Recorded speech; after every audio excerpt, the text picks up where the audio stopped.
Several months of waiting have come to an end, and I have my final mock draft for 2019 for the NFL draft.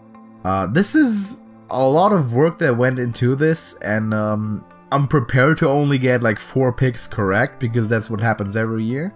But my final 32 for the first round, I have included no trades, so that's the first rule.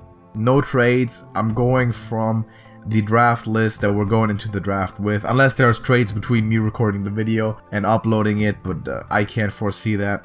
So we're going with the list I've written down, and hopefully I try to make the most sensible pick.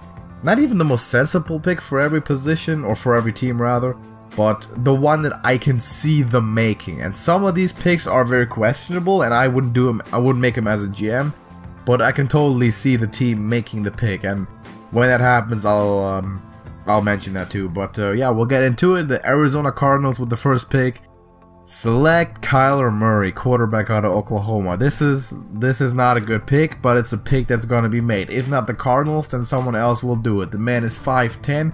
He's the shortest quarterback in NFL history since Doug Flutie. He's a run-first guy. He does have first-round talent, but as a quarterback, as a first overall pick, very, very questionable, especially if you're Arizona and you don't need him, because Josh Rosen can play Cliff Kingsbury system, that I have no doubt about that. But someone's gonna make it. If not the Cardinals, someone will trade up, and Kyler Murray is gonna be the first overall pick. The hype is real. Second overall, the San Francisco 49ers have basically they're facing a very good situation. They're facing the 2 top players on the board, and they can pick between edge rusher and an inside rusher. In this case, they're going Nick Bosa, defensive end out of Ohio State. I believe he's the best player in the class, and they'll gladly take him to form a monstrous pass rush with DeForest Buckner and D Ford acquired in free agency. No complaints there. Also, the New York Jets are getting Quinnen Williams out of Alabama. Don't think that's debatable. He might be the best player. It's either him or Bosa for the most part at this point. One of the strongest inside pass rushers and defensive tackles in general since Aaron Donald came into the league. So Jets will be happy about this one. Now the Oakland Raiders with one of their many first-round picks. They're going to go with Josh Allen, defensive end out of Kentucky, to replace that Khalil Mack, or at least try to do so. He definitely does have the potential to do it, and at least I hope for the Raiders' sake that they're not throwing all their money at a quarterback here. Tampa Bay Buccaneers. Another defensive end is Montez Sweat out of Mississippi State. He's been rising up the draft boards with his incredible performance at the Senior Bowl and the Combine. Crazy stat line at the Combine, ran a crazy 40. Freakish athlete, and definitely worth a top 5 pick. I think the Buccaneers won't be able to resist. They do need some help on the offensive line at some point. I don't see him picking a quarterback in the first round, so Sweat is the pick. Number 6, speaking of quarterbacks, we have the second one, Dwayne Haskins. I again don't like this pick because Haskins is my number 5 quarterback in this class, but a lot of people like him, and the Giants do see a lot of potential in him, which he has, but he's also rather raw. He didn't play that many games, hasn't shown that much in terms of consistency, and Eli Manning is now at a point where you're not going to have all the time in the world letting someone sit behind him. One season, yes. Are you going to win? No, not in that season. So if they're going to pick Haskins now, they'll be sacking another season. They might as well wait until next year or the year after that when better quarterback classes are coming out. But I don't think they're going to do that. I think they are in love with Haskins, and he's going to New York. 7, the Jacksonville Jaguars are picking Jawan Taylor, offensive tackle out of Florida. He's not my first offensive lineman on the board, but I think the Jaguars like him the best, as do a lot of other NFL teams, and they're trying to bolster that offensive line. I had him going quarterback for the longest part, but then I got Nick Foles in free agency, so protecting him is the number 1 priority. Number 8, the Detroit Lions are picking Rashawn Gary, defensive end out of Michigan. The guy was a projected top 3 pick for a long time, but then more and more other people start showing up on the defensive end side. He's still very good, but there is some slight play concerns in his style. I think he fits well in the Lions scheme. I think they're gonna generate some good amount of pressure. Their offense is still solid, and Gary doesn't have to travel far from home. Buffalo Bills select Ed Oliver, defensive tackle out of Houston. Now, he was for the longest time thought to be the top interior lineman in this class, and now Quinnen Williams has kind of taken off that spot. But Ed Oliver, still great value at 9, and the Buffalo Bills will be happy about it to replace Kyle Williams. Denver Broncos are cheering right now because the top 5 player just fell to number 10. They're picking Devin White out of LSU, the linebacker prototype, thumper, sideline to sideline, the best linebacker in the class. And he's going to be doing big things in that nasty Broncos defense. Hopefully John Elway's thinking to take him back to their old glory. At 11, Cincinnati Bengals bringing another bombshell of a pick in Drew Lock, the quarterback from Missouri. This is an A+ grade for me if it happens. Drew Lock is my #1 quarterback in this class, and they're getting him still above his value, but that's the situation with quarterbacks. That's just how it has to work. As the 3rd quarterback in the class, no less. And as a replacement for Andy Dalton in a few years, he's in an optimal situation. I think the Bengals will be in a good situation. I love this pick, and I hope it happens. Green Bay Packers at 12, TJ Hawkinson, tight end out of Iowa, one of the 2 great Iowa tight ends. I think Aaron Rodgers can use some support. God knows Aaron Rodgers can use some support in Green Bay. New coaching staff. I like the direction they're going. I like the LaFleur kind of style.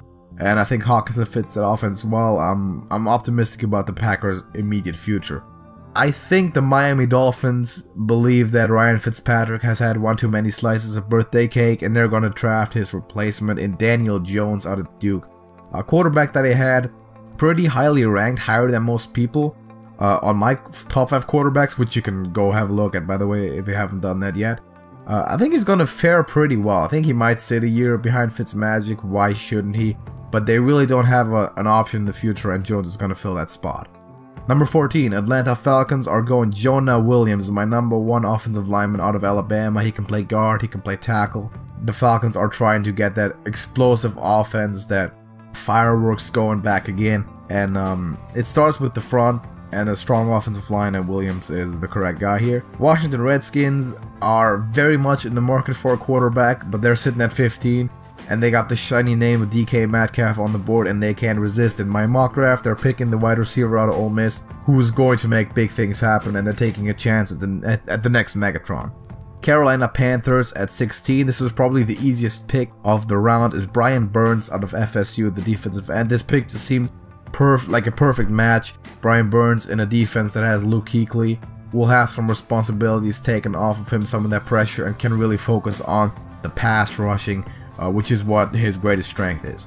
New York Giants, second pick. They also are looking to improve their pass rush a little bit, get that pressure going, and they're going Clelin Ferrell out of Clemson, with their 17th pick, already having taken care of quarterback at 1, and their offense for the rest of it is pretty good. They might need to be looking at another receiver to replace Odell Beckham. But in this case, defense is a priority, and Ferrell fits the scheme pretty well. Number 18, the Minnesota Vikings are drafting Cody Ford out of Oklahoma, the offensive tackle, who made a lot of things happen for Kyler Murray and that explosive offense over the last season. And I think he fits the Vikings. I think they're committed to Kirk Cousins, and I think they're committed to making this offense work. Tennessee Titans, in front of their home crowd, will receive some boos for drafting a very unspectacular Christian Wilkins, defensive tackle out of Clemson, which is a better pick than it looks, because it's not flashy, but it's very, very solid, and they can definitely use him.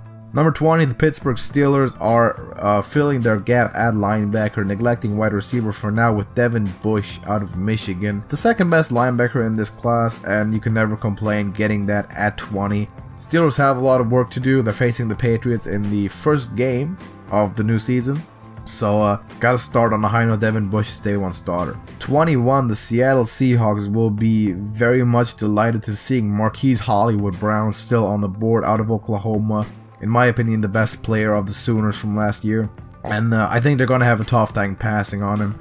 They're gonna probably either trade down or take a really good value pick. If the best player available is at this point is very, very highly rated, then they're gonna do that. And in Marquise Brown's case, that would be the case. But if not, I can see him trading down, because really the first gap that they need to fill is the Earl Thomas vacancy.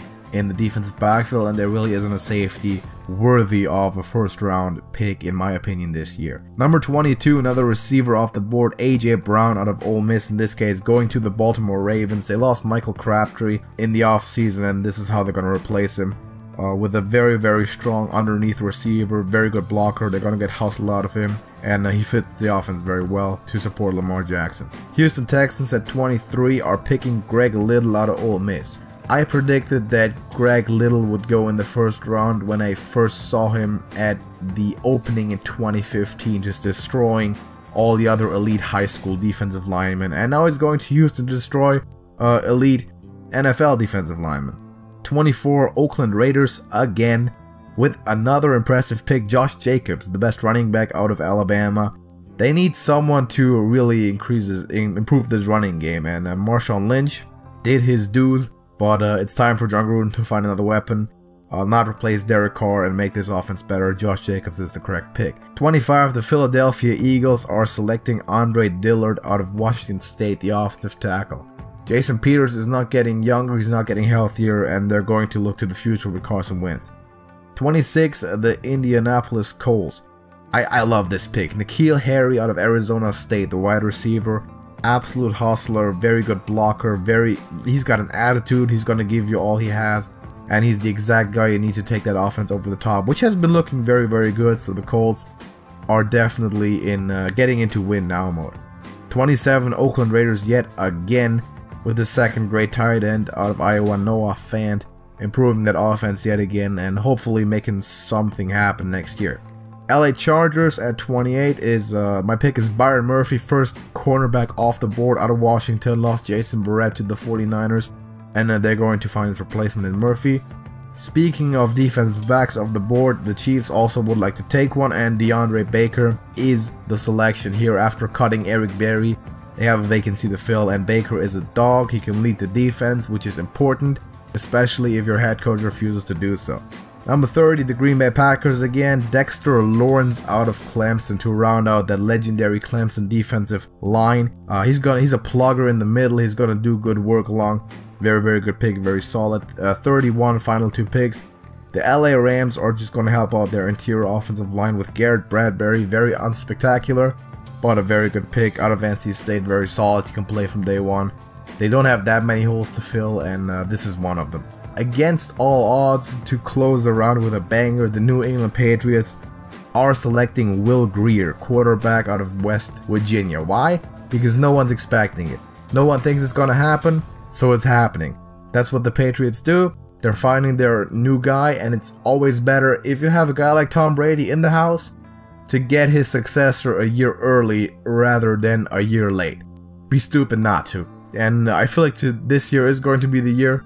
No other pressing needs there, at least at positions of value for them at 32.